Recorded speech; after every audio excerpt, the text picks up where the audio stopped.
On accueille Édouard de Weekendoo. Weekendoo, c'est une start-up qui se développe fortement aujourd'hui.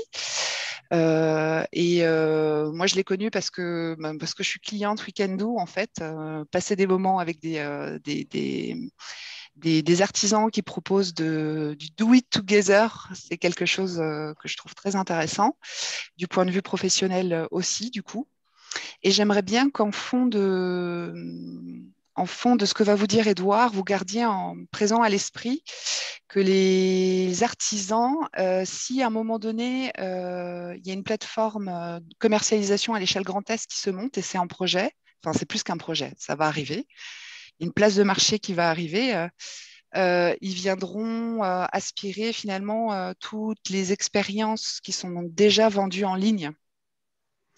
Comment nos artisans vont tirer leur épingle du jeu s'ils ne sont pas déjà vendus en ligne. Voilà, donc je trouve que c'est intéressant d'écouter Édouard en gardant à l'esprit que quand on est artisan, arriver à commercialiser l'expérience qu'on fait vivre aux visiteurs, c'est pas évident.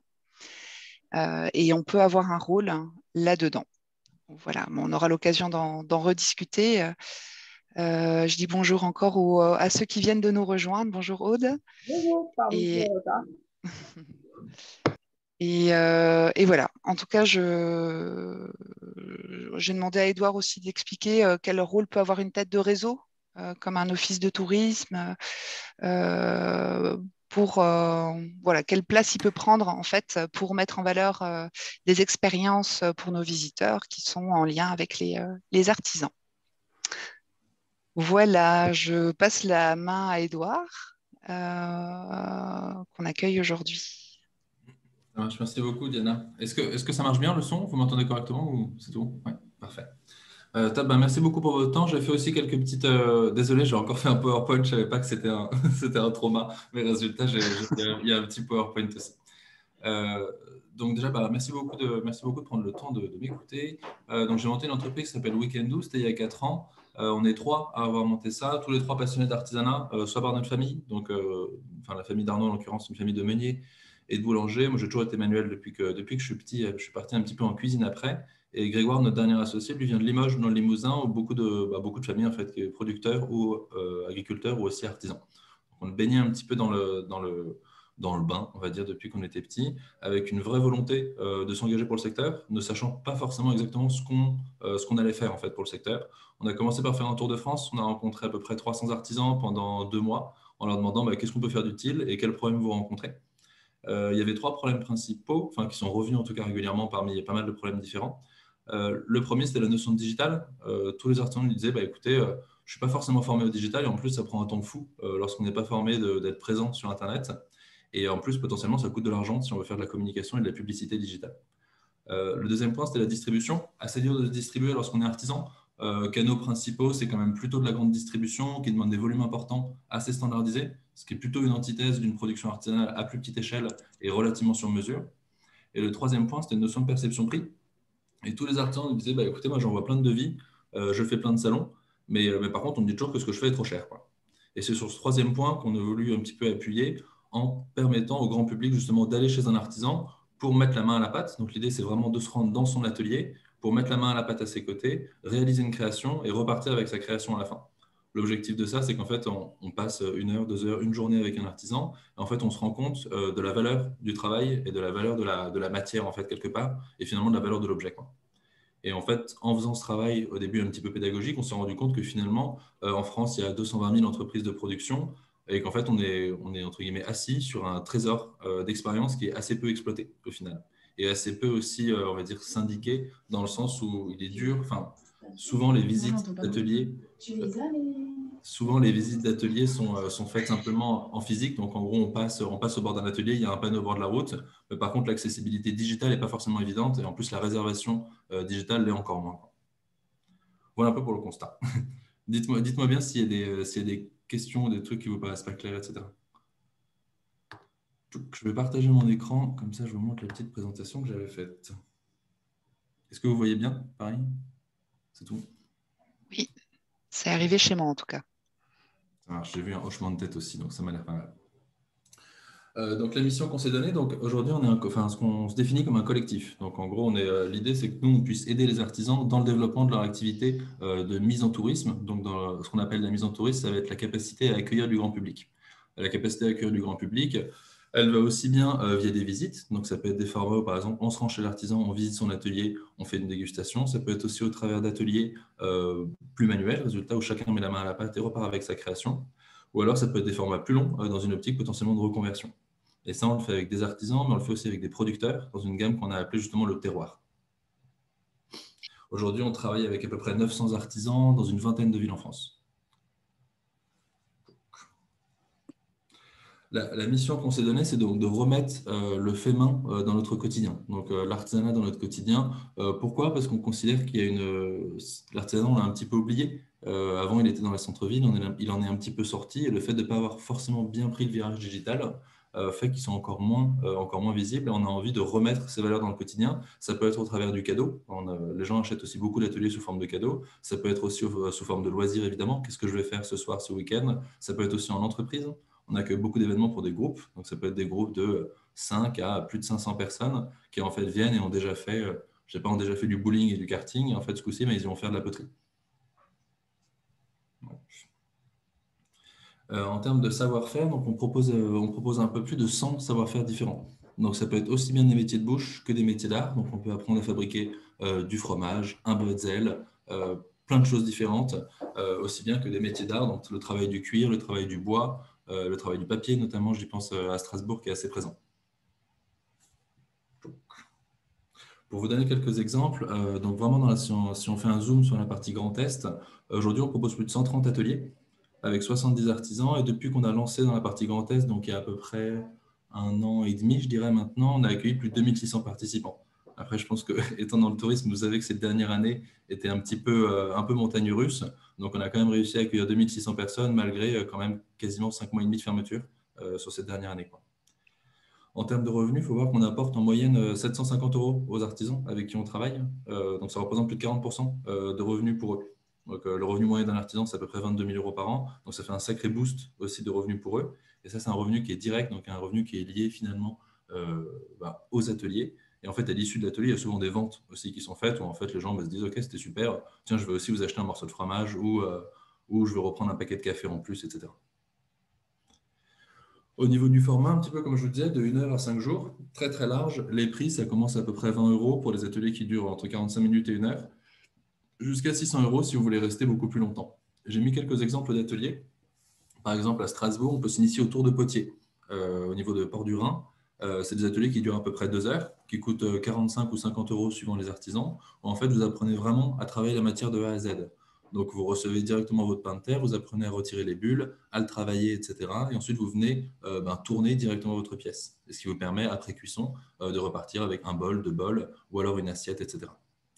Là, j'ai essayé de montrer un peu de différents types de savoir-faire pour illustrer un peu la diversité et pour montrer qu'en fait, on peut toucher différents types d'audience. Je pense notamment à la partie touristique. On peut assez vite quand même appuyer sur quel va être le besoin et quel va être l'intérêt finalement du touriste. On peut aussi fabriquer son parfum.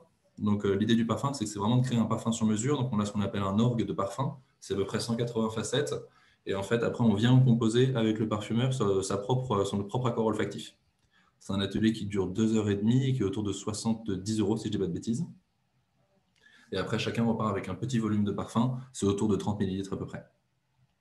Ensuite, on voulait aussi proposer, il y a une vraie dimension, je trouve, dans le savoir-faire est très, très lié aussi à l'histoire, au patrimoine de savoir-faire de chaque région. Donc, on cherche aussi à chaque fois qu'on ouvre dans une nouvelle région à proposer des ateliers qui ont un lien avec les savoir-faire historiques de la région. Donc, par exemple, on propose des bretzels avec Léonie à Strasbourg aussi. Donc là, atelier assez rapide aussi, ça se fait à peu près en 1 heure et demie. Et après, l'idée, c'est aussi de proposer des ateliers qui sont un petit peu marquants. Par exemple, on bosse à Münster avec la maison Luquet, que vous connaissez peut-être, qui est assez active d'ailleurs dans la partie touristique, qui cherche à accueillir pas mal de monde, donc Soumia et Simon. Et avec eux, on fait pas mal de formats différents. On peut apprendre à forger son couteau. On avait aussi fait un bretzel en fer forgé à un moment. Bon, ça n'a pas très bien marché, donc on a arrêté. Mais on préfère faire les gens avaient tendance à se casser les dents, donc on a préféré faire des vrais bretzels. Et on fait aussi, par exemple, un week-end en immersion où vous pouvez directement loger chez eux. Donc, ils ont un gîte qui est hyper mignon. Et en fait, et après, vous allez apprendre à fabriquer votre hache avec eux pendant 2 jours. Donc, après, différents types de haches. C'est une petite hache assez pratique qu'on appelle bushcraft, qui permet de, enfin, voilà, une hache assez légère, quoi. Donc, en fait, en termes de produits touristiques, ça peut être des produits qui sont soit des produits courts, en gros en format visite ou 1 heure ou deux, on se rend chez l'artisan directement, soit des formats plus complets, entre guillemets, où directement, en fait, on peut dormir aussi chez l'artisan, ou alors dans le gîte à proximité. Et en fait, l'atelier n'est plus juste une petite étape sympa dans son séjour, mais devient en fait la raison aussi de la visite.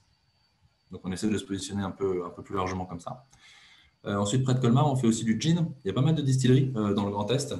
Donc, on fait du gin. On va aussi faire. Là, on commence à bosser avec une autre distillerie aussi, avec qui on va faire plusieurs autres alcools, notamment un apérol, enfin, un type d'alcool pour faire des spritz. Enfin, les choix sont assez larges. Donc, on va lancer au moins 5 ou 6 spiritueux dans les semaines à venir.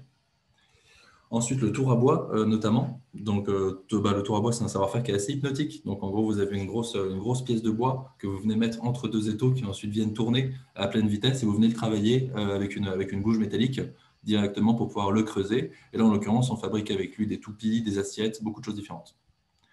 Ensuite, métier végétal aussi, qui fonctionne très bien.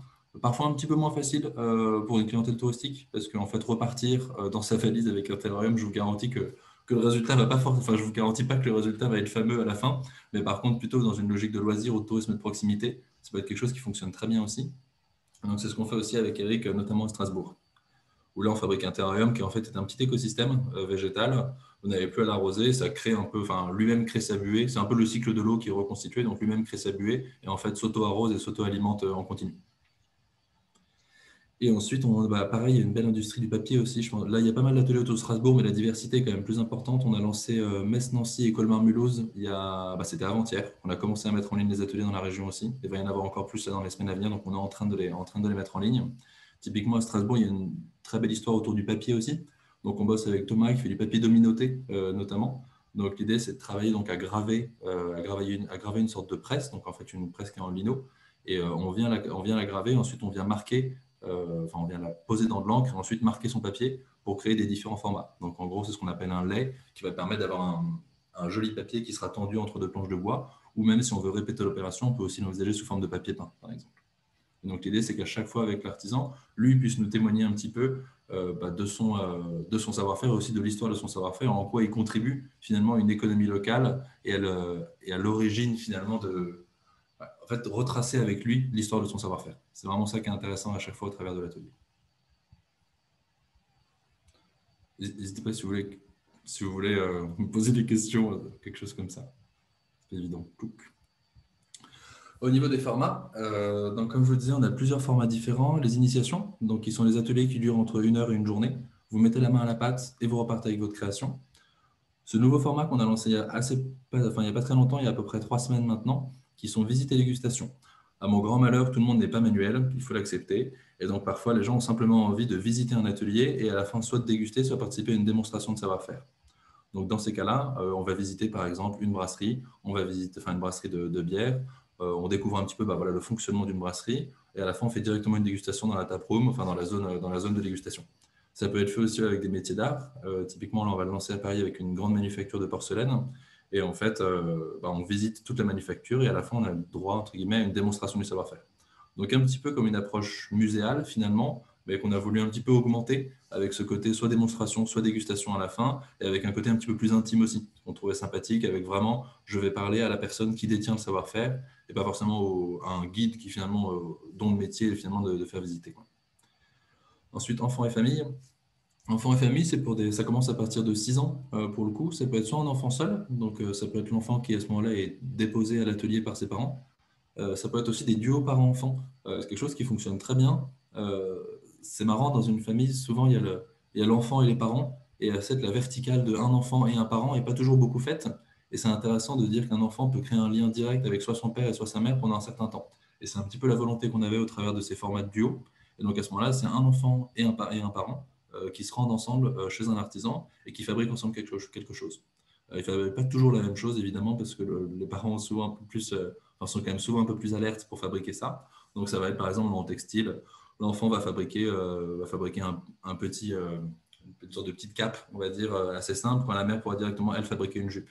Et en fait, ensemble, les deux, la mère et la fille, vont avoir un souvenir de ce moment-là partagé, quoi. Et ensuite, terroir, donc c'est nouveau comme format aussi, qui a maintenant 5-6 mois, dont l'objectif est plutôt d'aller à la rencontre de producteurs et d'agriculteurs. Donc là, on sort un petit peu de l'artisanat en tant que tel, on parle vraiment plutôt d'agriculture. Et donc là, on vit un séjour, pour le coup, qui sont souvent au moins une journée, voire 2 jours. Et pour le coup, on est à la ferme avec l'artisan.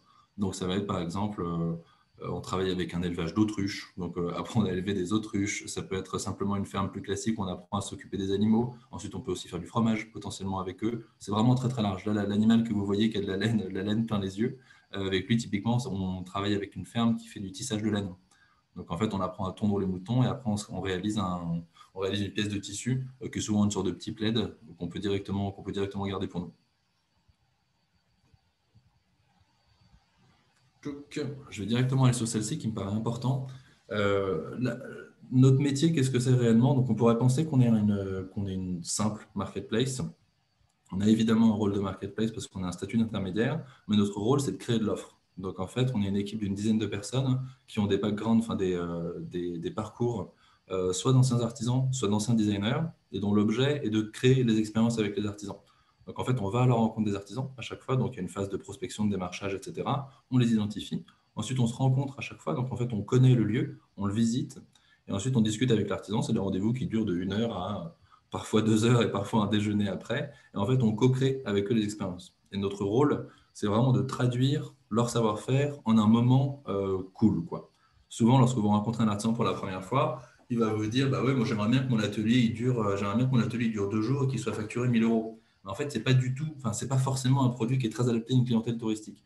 Donc nous, on l'accompagne dans la création de ce format. Ça va être, ok, vous êtes ébéniste. Je conçois que l'ébénisterie, enfin, évidemment, l'ébénisterie ne s'apprend pas en une journée ou en 2 heures, mais par contre, on peut donner un goût aux gens de votre savoir-faire et qu'ils puissent repartir avec un objet sympa. Donc, nous, résultat, on fait plusieurs formats. Chaque artisan peut proposer plusieurs formats. Ça va être, OK, bah, vous êtes ébéniste, est-ce que vous avez une spécialité? OK, vous êtes spécialiste de la marqueterie. Qu'est-ce qu'on peut faire de cool en marqueterie dans un temps à partie un peu plus réduit? OK, bon, on va réfléchir à, par exemple, des sous-verres. On va fabriquer des petits sous-verres en marqueterie. Si la personne aime la glisse, pourquoi pas fabriquer un skate en marqueterie? Enfin, on co-crée vraiment avec eux à chaque fois les ateliers. Et les ateliers, ça veut dire donc l'objet qui va être réalisé. Donc souvent, on co-dessine avec eux les objets. Ensuite, la durée et les grandes étapes. Donc souvent, à chaque fois, enfin, quand on repart de l'atelier avec l'artisan, on lui donne un déroulé sur entre 5 et 10 étapes. Ce n'est pas un truc ultra poussé, mais au moins, il a vraiment quelque chose de guidé. Il saura par tranche de entre 10 et 30 minutes, à chaque tranche, il saura comment va se dérouler l'atelier. Ensuite, on teste l'atelier aussi, à chaque fois. Oui, dans la partie création de format, on définit aussi avec lui le prix de l'atelier. Donc, à chaque fois, nous, on indique, OK, ben, au regard de notre expérience, on a accueilli maintenant quasiment plus de 100 000, on a dépassé les 100 000 clients depuis le lancement. Donc, en fait, on a une bonne vue aussi sur qu'est-ce qui plaît en termes d'offres. Donc, en fait, on guide aussi l'artisan sur, ah oui, mais je ne suis pas sûr que ça marche très bien. On sait bien que un miroir en mosaïque, ben, ce n'est pas un carton. Donc, on va plutôt t'emmener vers une horloge, quelque chose comme ça. Donc, on le guide là-dessus. Et ensuite, on le guide aussi vers le prix. Pour lui dire, OK, bah, ça, on pense que ça devrait valoir tant. Au regard de notre expérience, si tu proposes du jean à plus de 75 euros, ça ne fonctionnera pas. Donc, il faut mieux qu'il soit au-dessus entre 60 et 70, etc. Donc, on co-crée vraiment avec eux l'expérience dans ce sens-là. Ça, c'est notre première grosse valeur ajoutée, je pense. Et en fait, l'avantage aussi, c'est qu'on peut s'adosser à des partenaires là-dessus. Typiquement, j'ai l'impression que vous travaillez la plupart dans des offices du tourisme. Ça peut être aussi de réfléchir ensemble à quel type d'offre peut être intéressante. Et en fait, que vous puissiez vous appuyer sur nous d'une certaine manière pour créer ces offres-là. Si vous avez identifié un terreau artisanal qui est intéressant dans certaines zones ou un certain type de savoir-faire que vous souhaitez mettre en avant, en fait, nous, on a maintenant le discours et l'habitude et l'expertise simplement de création de format. Donc, ça va être OK, mais on a une grosse histoire autour de la céramique dans telle zone géographique, et ben nous directement, on va aller voir les artisans pour créer des formats autour de ça. Et un artisan peut proposer plusieurs formats. Il pourra proposer un format court de 1 heure, aussi bien qu'un format sur 2 jours. Donc en fait, c'est assez modulable au final, quoi. Et une fois que l'atelier est lancé, on suit aussi les ventes à chaque fois. Donc si un atelier ne fonctionne pas, on le passe ce qu'on appelle à l'infirmerie. Et l'infirmerie, c'est une sorte de batterie de tests qu'on fait pour l'améliorer, qui vont être, OK, ben, on va changer la photo, on va changer le format. Si c'est le produit qui ne fonctionne pas, on va changer le produit, etc. Donc il y a une vraie notion d'accompagnement aussi de l'artisan pour faire en sorte que ça fonctionne, tout simplement. Et le deuxième gros point important, c'est l'interface de réservation. il y a un vrai sujet dans le commerce de l'expérience, c'est que souvent, c'est un commerce qui n'est pas toujours très digitalisé. Comme je l'évoquais un petit peu au début, c'est des expériences qu'on voit parfois en passant, en fait. C'est le poteau planté qui va nous dire brasserie, à côté, vous pouvez passer visiter, quoi. Et en fait, si on ne passe pas sur cette route-là en question, on ne le verra pas forcément. Donc, nous, on a créé cette interface digitale qui est totalement intégrée, c'est-à-dire qu'en gros, le client se rend sur notre site internet. Je vous passerai un petit peu sur le site directement après, comme ça, vous pourrez voir à quoi ça ressemble. Le client se balade sur le site internet, il voit les ateliers, il clique dessus et il y a directement un calendrier totalement intégré qui indique toutes les futures disponibilités. Donc en fait, le client peut réserver en ligne, l'artisan est averti en direct, donc il reçoit un SMS et un email qui lui disent telle personne va venir à telle heure, tel jour, et ensuite la personne paye en ligne, etc. Il faut voir qu'à chaque paiement qui est fait, il y a aussi une assurance qui est fournie. Donc, résultat, l'artisan est assuré, le client est assuré, le parc machine de l'artisan est également assuré. Ce qui fait qu'à chaque fois qu'on réserve via le site, il y a un micro-contrat de réservation qui se crée, et ce qui fait que on peut faire l'atelier en toute sécurité aussi. Et ensuite, l'artisan, donc lui, a une autonomie sur son calendrier, évidemment. Il a ce qu'on appelle l'espace artisan. Donc, dans son espace artisan, il peut ajouter des dates, retirer des dates, etc., etc. Et un point important aussi, l'artisan ne répond pas toujours au téléphone, c'est pas toujours évident de les avoir. Donc, on a pris aussi pour eux la partie support client. Donc, en gros, dès qu'il y a une question qui est posée, nous, on est une équipe de 3 personnes qui répond au téléphone constamment et qui peut dire, OK, vous êtes perdu, je vais vous guider jusque chez lui. Vous souhaitez déplacer votre réservation, OK, discutons-en ensemble, etc. Voyons suivant les conditions si on arrive à le faire, etc., etc. Donc, en fait, l'artisan n'est pas dérangé et en plus, le client a une réponse, ce qui n'est pas toujours le cas lorsqu'on bosse avec ses mains toute la journée. Tac. Ensuite, on a aussi une offre pour les groupes et les entreprises. Donc, on a un département aussi qui regroupe 5 personnes qui s'occupent de ça. Donc, ça peut être des groupes de pros, ça peut être des groupes de particuliers. Et là, on fait 2 types de team building. Donc, ça va être des team building en physique. Donc, directement, un groupe peut se rendre chez un artisan s'il a suffisamment de place chez lui pour accueillir. Ou alors, ça peut être dans un lieu tiers aussi. Par exemple, on travaille pas mal avec des lieux partenaires qui ont pas mal de surface. Et en fait, l'artisan se rend là-bas avec tout le matériel pour 10, 20, 30, 100 personnes. Et ensuite, les participants aussi s'y rendent et fabriquent tous ensemble quelque chose. C'est souvent couplé avec une prestation de traiteur aussi. Donc, c'est une sorte de package. On reçoit souvent un brief d'une entreprise qui nous dit OK, on est 30, on a faim et on aimerait faire un terrarium. Et résultat, on leur propose l'atelier terrarium avec telle prestation de traiteur et la location du lieu en même temps.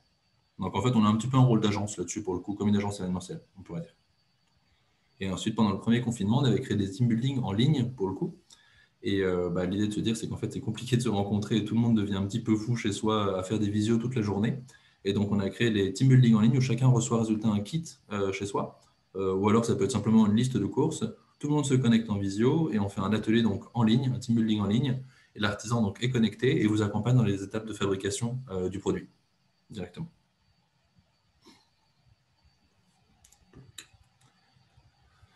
Ensuite, quelques exemples de partenariats. Donc, on bosse avec plein de gens différents pour le coup.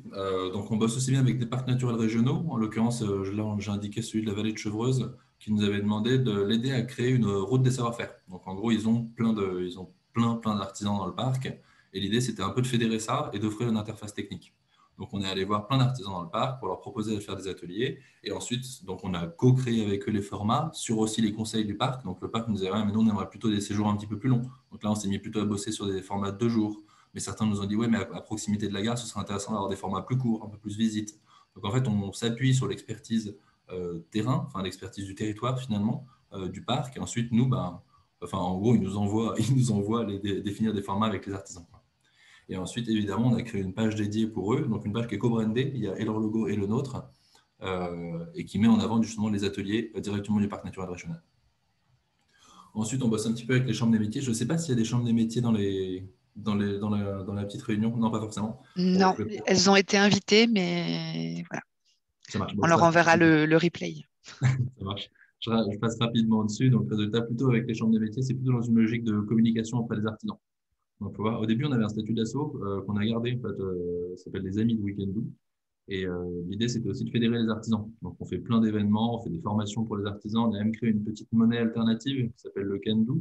Chaque artisan qui arrive chez Weekendo a le droit à 3 Kendo. Un Kendo égale 1 heure. Et en fait, ils peuvent utiliser cette monnaie de temps chez les uns, chez les autres. Donc, ça permet de se rencontrer et ça permet aussi d'augmenter son savoir-faire. Donc, c'est ce genre de dispositif qu'on déploie souvent avec les gens des métiers. Ensuite, l'artisan du tourisme, c'est le département du 92-93, donc encore une fois près de Paris pour le coup. Et eux, cherchaient pareil à mettre en tourisme les artisans de leur département. Ils avaient déjà lancé l'initiative Artisans du tourisme, mais étant un département, ils n'avaient pas le droit de le commercialiser. Donc, là, ils ont préféré s'appuyer sur nous pour, pareil, on a fait une page co-brandée, résultat, et qui est devenue un outil de réservation finalement pour le label qu'ils avaient créé. Donc, eux, pour le coup, avaient déjà bien avancé sur toute cette partie d'identification des artisans et réflexion autour du format. Nous, on allait juste faire la phase finale, finalement, de définir le prix pour éviter d'avoir ce moment d'aller-retour, finalement, un petit peu bizarre du touriste qui se dit, OK, ça me plaît bien, mais je ne sais pas combien ça vaut et je ne sais pas vous réserver. Donc, en fait, c'est cette petite étape qui, à la fin, freine vachement la conversion et sur lequel nous, on a pu les aider. À Paris, l'Office du tourisme, des congrès. Donc, là, on fait plein de trucs avec eux. On fait plein d'événements pour des groupes, notamment des séminaires. Ça peut être des étrangers qui viennent, ils sont 500 et résultat, ils vont faire des gros événements tous ensemble. On a aussi créé des parcours avec eux dans la ville. Donc, réfléchir à des parcours où on peut passer par exemple, on fait le parcours des brasseurs ou le parcours du Paris Coquin près de Pigalle. Et on va aller voir quelqu'un qui fabrique les chaussures pour le Moulin Rouge, quelqu'un qui fait des glaces aphrodisiaques. Enfin, voilà, on fait des parcours comme ça à chaque fois autour du savoir. La ruche qui dit oui, c'est plutôt un partenariat d'acquisition artisan. Donc, eux connaissent plein de producteurs et d'agriculteurs et nous mettent en relation. Et après, le courtier, donc c'était aussi pour montrer qu'il y avait une partie hôtelière. Donc, on bosse avec eux pas mal. Et eux, c'est plutôt la partie réception et conciergerie qui redirige directement et qui propose nos ateliers directement à leurs clients lorsque eux demandent des conseils. Et après, on était assez proche de quelqu'un qui s'appelle Guillaume Cromer qui a monté l'ATD, donc l'Association du tourisme durable, et avec qui on échange très régulièrement sur comment bosser ensemble et comment permettre en fait de faire du tourisme un levier économique pour l'économie locale. Et c'était ça qui était vraiment important avec ce côté, en fait, c'est un petit peu dommage parfois d'aller, c'est pas forcément le cas dans le Grand Est du tout, mais euh, d'aller dans un hôtel et en fait que tous les sous repartent au siège directement, qui peut être aux États-Unis ou ailleurs, alors qu'en fait les sous des touristes pourraient plus perler entre guillemets sur tous les acteurs locaux. Vraiment avec cette volonté-là. Tchouk. Et résultat, j'ai terminé. Est-ce que vous voulez que je fasse un petit tour sur le site? Bon, je fais un petit tour. Jack. Alors, je ne sais pas si je peux nouveau partage. Jack, je vais prendre celle-là. Partager. Ça a changé de fenêtre? Oui. Parfait. Donc, comment fonctionne le site? J'ai l'impression qu'il est très, très zoomé là. Hop, je vais voir si je peux le dézoomer un petit peu. Check. Hop. Hop là. OK. Donc, le site se présente comme ça. Vous avez plusieurs entrées. Une entrée par univers, ce qu'on appelle. Donc, l'univers, ça va être les ateliers d'initiation dont je vous parlais justement. Donc, allez vraiment mettre la main à la pâte avec un artisan. Les ateliers visite et dégustation, donc des ateliers un peu plus courts, non manuels. Les ateliers directement chez les producteurs et les agriculteurs. Enfants et familles, on en a déjà parlé. Et stage et week-end, c'est des formats un peu plus longs. Donc, il y a soit un week-end ou une semaine. Et après, les ateliers en ligne, j'ai l'impression que le nom parle de lui-même. Ensuite, on a aussi un filtre qui est par savoir-faire, donc qui est plutôt par matière, pour le coup. Et ensuite, un filtre par ville. Donc, si on veut aller, allons à l'est. Je clique sur Strasbourg. J'arrive sur une page comme ça. Hop, agrandir un peu finalement. Là, vous pouvez sélectionner directement les dates qui vous intéressent. Donc, ça va être OK, le week-end prochain, j'aimerais pouvoir faire un atelier. Je confirme. Et là, j'ai tous les ateliers possibles à ces dates-là.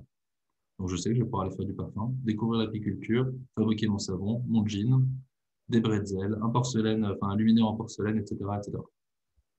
C'est encore avec justement la maison Luquet dont on parlait. Donc, l'idée, c'est vraiment que ce soit très simple. Si vous vous rendez, alors restons sur le parfum. Si vous vous rendez sur la page résultat d'Isabelle, vous avez à chaque fois une vidéo. Donc, il faut voir qu'avec tous les artisans, on crée du contenu photo et vidéo. Donc, en gros, on a un prestataire avec qui on travaille et lui, il va chez l'artisan et il va filmer l'atelier. Donc, l'idée, c'est d'avoir aussi du contenu qui est propre, entre guillemets, enfin, assez joli et qui est un contenu qui est aussi partagé à l'artisan. C'est lui, celui l'utiliser pour ses réseaux, pour sa communication. Donc, à chaque fois, c'est des petites vidéos de 30 secondes qui sont des formats qui sont très Facebook friendly, comme on dit. Donc, ça marche très bien, ces vidéos qui durent moins de 30 secondes et qu'en fait, on pousse. C'est notre ancien logo. J'ai pas choisi la bonne vidéo. On a changé de logo il n'y a pas longtemps. Bref, donc c'est des formats qui fonctionnent très bien en display et qui sont un très bon moyen finalement d'immerger la personne dans ce à quoi va ressembler l'artisan. C'est plus un teaser, on va dire, qu'autre chose, mais ça permet vraiment d'avoir une vue sur le lieu. Tchac. Et ensuite, il y a les photos, évidemment, qui illustrent ça. Ensuite, où est-ce que c'est? On peut le voir directement sur une carte. Tchouk, il y a des petits commentaires aussi, si on veut voir comment ça a plu. Et évidemment, une description de l'atelier et une description de l'artisan. L'acte de réservation, il est comme ça. On clique sur voir les dates et on s'inscrit directement. Donc là, par exemple, on voit qu'il reste pour mercredi prochain, il va rester une place. À tel créneau, etc. Au niveau du nombre de créneaux que mettent les artisans, c'est très différent selon les artisans. Certains vont en faire je sais pas moi, 10 par semaine, enfin proposer 10 créneaux par semaine, d'autres ce sera plutôt 1 par semaine ou 2 ou 3 par mois, quoi. Donc ça dépend vraiment des artisans et c'est pour ça que le filtre par zone géographique est finalement assez puissant. Tac. Si je reviens sur Strasbourg, vous pouvez aussi filtrer, donc on a vu par date, vous pouvez aussi filtrer par prix directement et vous filtrez par catégorie. Catégorie étant plutôt la matière. Et après, dans plus de filtres, je me souviens plus ce qu'il y a. Oui, c'est le nombre de places. Donc, si vous êtes par exemple un groupe, vous pouvez directement filtrer par le nombre de personnes du groupe, ce qui évitera que vous rentriez dans un atelier, dans la page d'un atelier, pour ensuite vous dire, ah bah zut, ça ne marche pas pour le nombre de personnes que je suis. Et après, la partie âge, qui est indispensable notamment pour les enfants. Et voilà, j'ai l'impression que j'ai duré bien moins d'une heure. Oui, c'est bien. Le timing est parfait. Est-ce que quelqu'un a des questions à poser à Édouard? Profitez-en, c'est maintenant.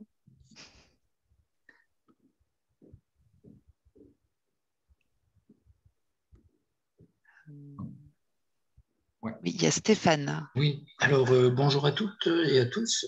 Moi, j'aurais une question, étant donné que je suis en relation relativement régulièrement avec les artisans et les commerçants de notre territoire, donc le territoire pardon, excusez-moi, du pays rhénan, donc le long du Rhin, au nord de Strasbourg.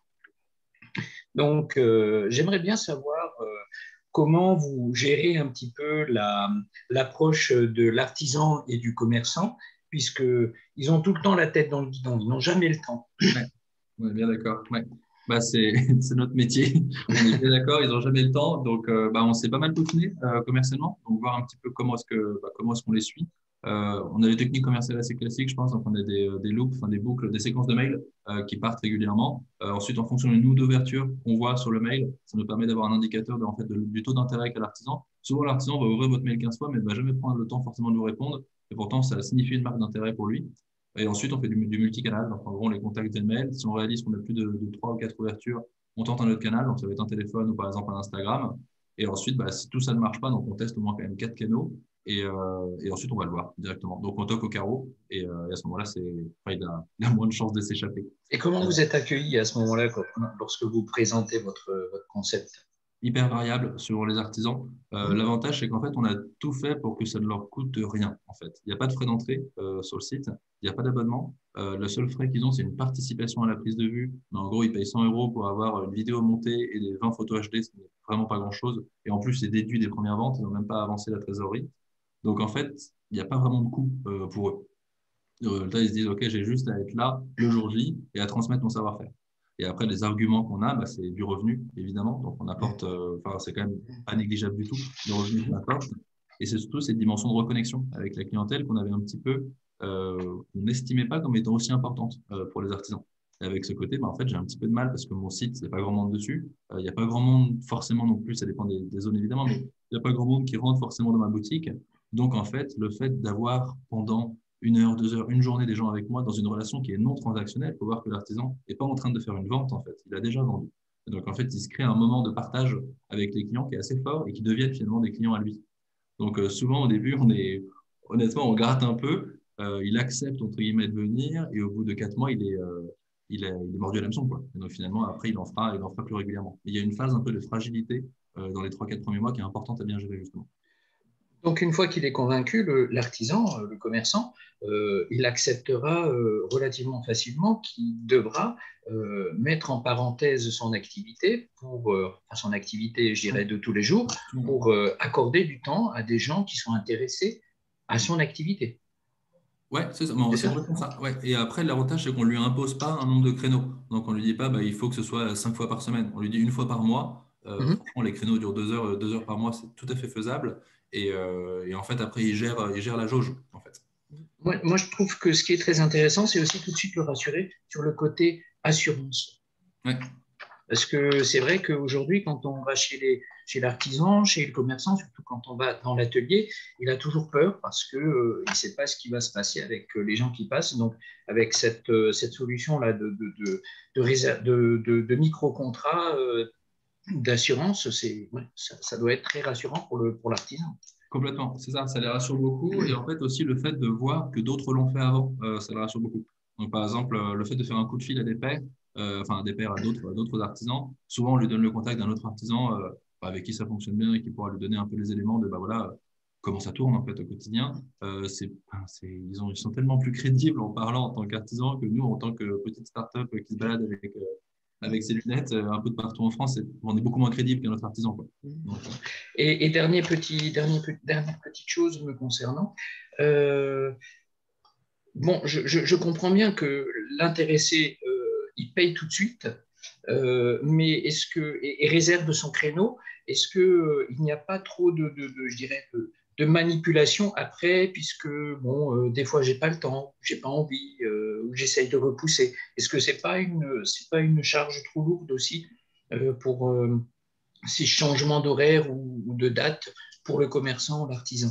ouais, peut y avoir deux questions dans la question. Le no-show, il n'y en a pas pour le coup. Les gens viennent quasiment tout le temps. Enfin, Ok, ça n'a jamais été un sujet en fait. Donc, on l'a jamais traité parce qu'en fait, ça n'arrive pas pour le coup. ok, très bien. Par contre, il y a Ouais, super. par contre, il y a une gestion il y a une gestion de la réservation qui est importante. Donc là-dessus, on a posé des conditions générales, enfin des conditions d'annulation plutôt. Oui, Si oui. c'est à plus de 4 jours avant l'atelier, la personne a le droit de décaler. Ça laisse Mhm. quand même un petit peu de marge de Oui, manœuvre. Si oui. c'est entre 2 et 4 jours, il perd 50% du montant. Et si c'est Mhm. inférieur à 2 jours, il en perd 100%. Donc c'est Ok. suffisamment dissuasif pour. Mhm. Et c'est plutôt des standards de marché pour le coup, sur lesquels on s'est appuyé. Ok, ok. Très bien, merci. Aude? Bonjour à tous, donc Aude Michel, je travaille à l'agence Receptive Grand Est Isala et moi je travaille surtout particulièrement sur les groupes et Ouais. je voudrais savoir sur la partie Grand Est au niveau des groupes, des accueils des artisans, qu'est-ce que vous avez ou qu'est-ce que vous proposez en artisanat un petit peu insolite qu'on ne connaîtrait pas chez nous dans la région? Ouais. Pour quelle taille de groupe vous pensez, à peu près? Bon, en ce moment, ça va être plus sur des petits groupes, 10-15 personnes, mais c'est vrai qu'après, on espère pouvoir remonter sur des quarts complets, 40, 50, voire plus. Ok. Oui, carrément. Ça, c'est bien dans nos cordes. Je ne vais pas être très bon dans ma réponse. Je ne saurais pas exactement. Mais par contre, il y a une équipe qui s'occupe de tout ça, qui s'occupe de toute la partie groupe et entreprise et qui connaîtra beaucoup mieux justement quel atelier peut accueillir combien de personnes. La plupart des formats, donc quand on parle des métiers de bouche, les métiers du cuir, les métiers du bois, c'est plus compliqué, peuvent être faits dans un autre lieu. Donc si par exemple on identifie un lieu qui est suffisamment grand pour accueillir, l'artisan peut se déplacer pour le faire. Après, j'aurais dû le préparer avant, mais il faudrait que je sorte la liste des tailles d'ateliers dans la zone Grand Est, chose que je peux vous envoyer très facilement juste après, quoi. En gros, on identifie lorsqu'on va voir l'artisan la taille du lieu et la capacité réceptive, et si c'est un ERP aussi suffisant pour suivant les fourchettes. Et à ce moment-là, comme ça, on sait que chez l'artisan, on pourra monter jusqu'à tant de participants. Mais en tout cas, c'est une info qui existe, mais j'ai du mal à la donner comme ça parce que je l'ai pas sous les yeux, quoi. Aude, est-ce que je peux donner votre contact à Édouard, hein? Oui, oui, pas de Hein, souci. comme C'est vrai que je ça, leur ai ok. demandé justement. Comme Parfait, ça, il vous répond. parfait. Est-ce que quelqu'un d'autre a une question pour Édouard? Vous avez vu que sur le site, il y a une entrée par ville. Strasbourg apparaît, mais dans la requête, après, on n'a pas que Strasbourg qui ressort. Hein, je pense que Édouard, comme beaucoup de startups, au départ, ont eu une entrée très par ville. Ça arrive souvent. Et après, on se rend compte que les savoir-faire et les intérêts vont également ailleurs. Et alors, je ne sais pas, Édouard, hein, Ouais, ouais, tu me dis carrément. si c'est bon ou pas, mais c'est pas parce qu'actuellement il y a marqué Strasbourg que Weekendoo ne gère pas les artisans dans les campagnes.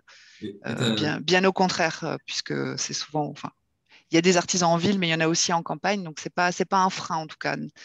Tout artisan, même s'il n'est pas situé dans une zone urbaine, il peut être présent dans Weekendoo. Ouais, c'est un super bon point. Pourquoi est-ce que ça s'appelle Weekend Do? Parce qu'à la base, on voulait faire des week-ends do. Donc, on voulait faire des week-ends où on fait des trucs, quoi. Donc, le jeu de mots est un peu douteux, mais c'était vraiment la volonté de départ, c'était de se dire, OK, on sort du centre-ville, on va faire un week-end chez un artisan. Donc, en partant du principe que c'est plutôt les artisans en dehors des villes qui ont besoin d'être mis en avant parce qu'ils sont moins visibles, tout simplement, quoi. Après, on s'est assez vite rendu compte avec un principe de réalité qu'il fallait être plutôt dans une zone dense pour commencer. Et après, sur le point que tu soulignes, Diana, actuellement, c'est une liste déroulante et on est en train de refondre totalement notre navigation. Donc, on l'estime dans à peu près 3 mois, ça devrait sortir avec le développement à sortir. Mais ça fonctionne un peu comme Airbnb. En gros, on tapera une zone géographique qui nous intéresse. Directement, on aura donc le nom de la ville en question. On pourra cliquer et on pourra donc soit se géolocaliser, soit choisir une zone cible qui sera beaucoup plus granulaire que ce qu'on fait actuellement. Parce que de mettre Münster dans Strasbourg, ça n'a quand même pas beaucoup de sens, mais c'est ce qu'on avait le plus proche, entre guillemets, quoi. Donc, là, on aura ensuite cette entrée par carte, enfin par maps, ouais, par carte, et aussi par géolocalisation, qui permettra justement d'accueillir aussi beaucoup plus d'artisans. On se retrouvait depuis le début à dire non à certains artisans qui en fait étaient trop loin des villes qu'on avait dans nos listes déroulantes, ce qui n'avait pas vraiment de sens au final, quoi. Et donc, dans 3 mois, on pourra être beaucoup plus large en fait dans l'offre qu'on va pouvoir proposer, quoi.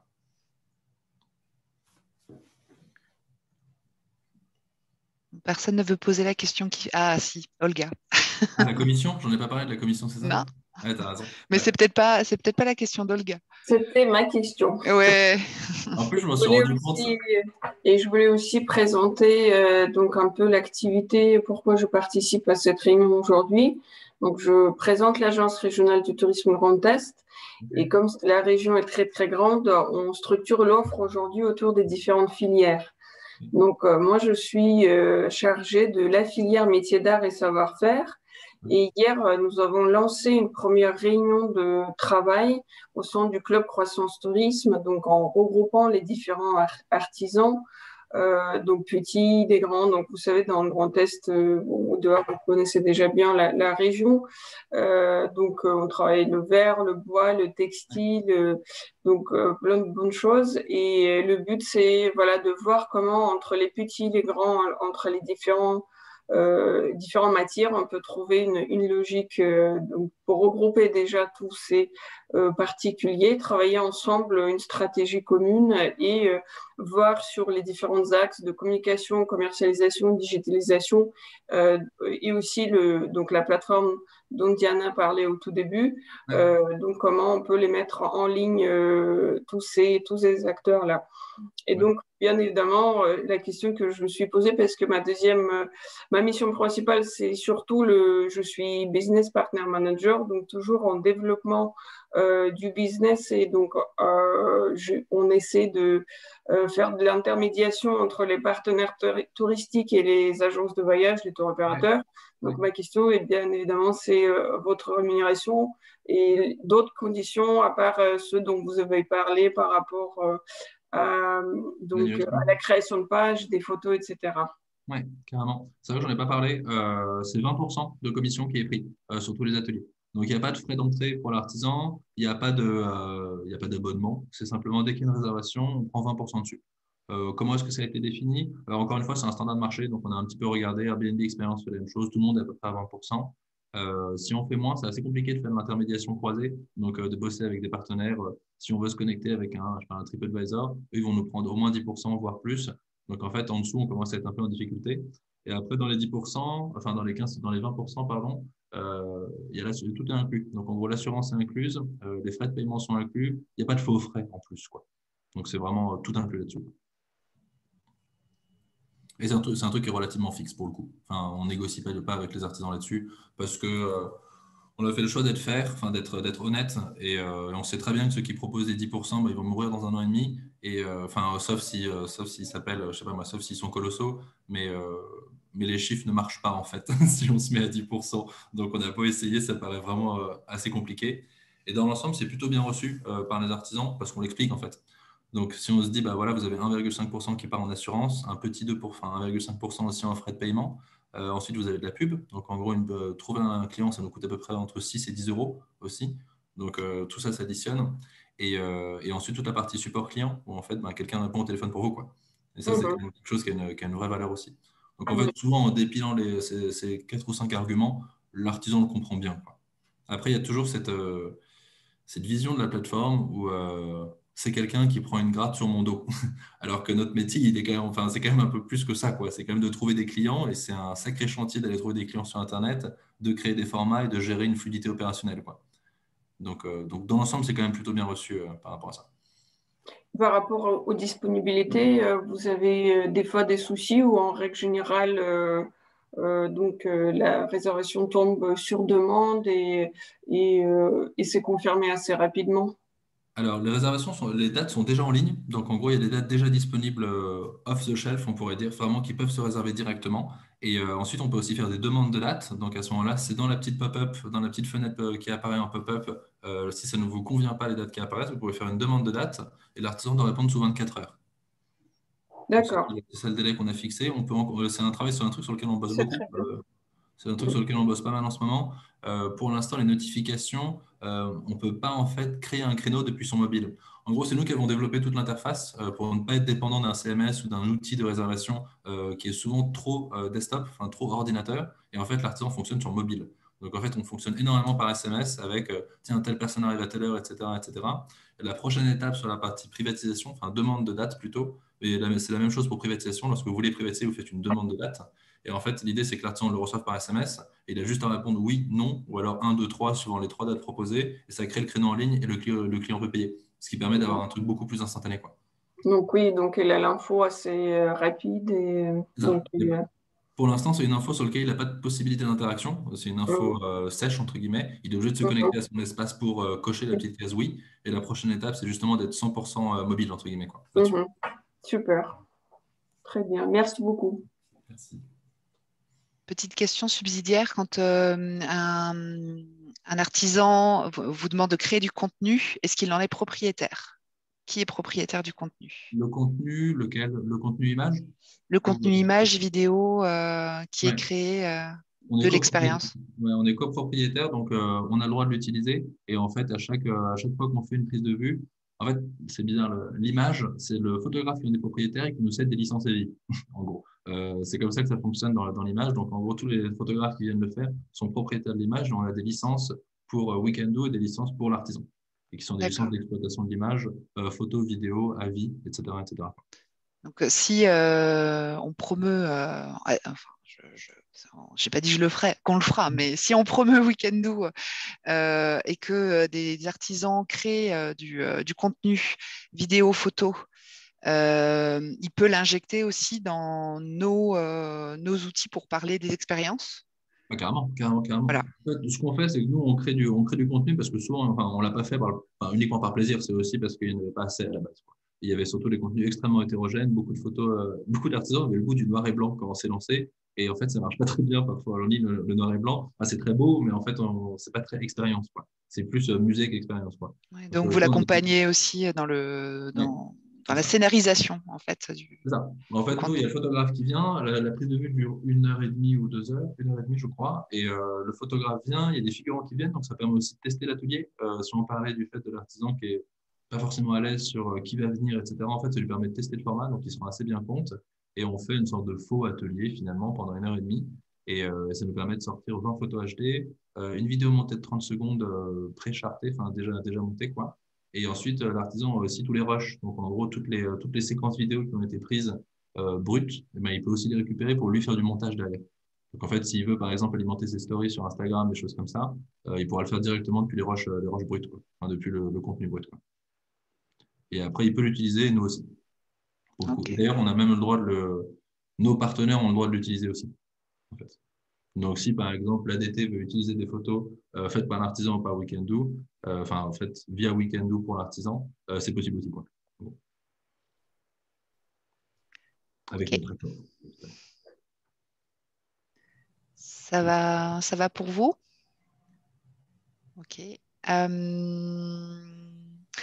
Vous recevrez tous donc le mail habituel avec le petit questionnaire de satisfaction qui nous aide toujours à bâtir les prochaines mensuelles de l'innovation. Vous allez recevoir aussi la présentation d'Edouard, son contact et le replay de cette séance. N'hésitez pas à le partager autour de vous et avoir un dialogue avec Edouard pour voir comment comment utiliser Weekendoo finalement sur vos territoires. Et comment vous pouvez utiliser, mettre en valeur les artisans de vos territoires sur ce type d'outils qui pourrait à terme en plus alimenter la grande place de marché régionale. Voilà. Je vais clore la séance. Merci à tous. Merci à toi, Édouard, de nous avoir parlé de l'activité de Weekendoo. Et je vous mettrai en relation. Donc, si vous souhaitez avoir plus d'échanges avec Édouard, n'hésitez pas. Et moi, je vous dis à bientôt pour le mois prochain, pour la prochaine mensuelle, qui va traiter d'un tout autre sujet, mais on est bien sur le côté durable aussi. On va accueillir une start-up que j'accompagne qui s'appelle PatchGuard et qui a créé un service innovant qui n'existe pas aujourd'hui, qui est de la garde de chiens sur les lieux des sites touristiques. Voilà. Bonne journée à tous. À bientôt. Bonne journée. Au revoir.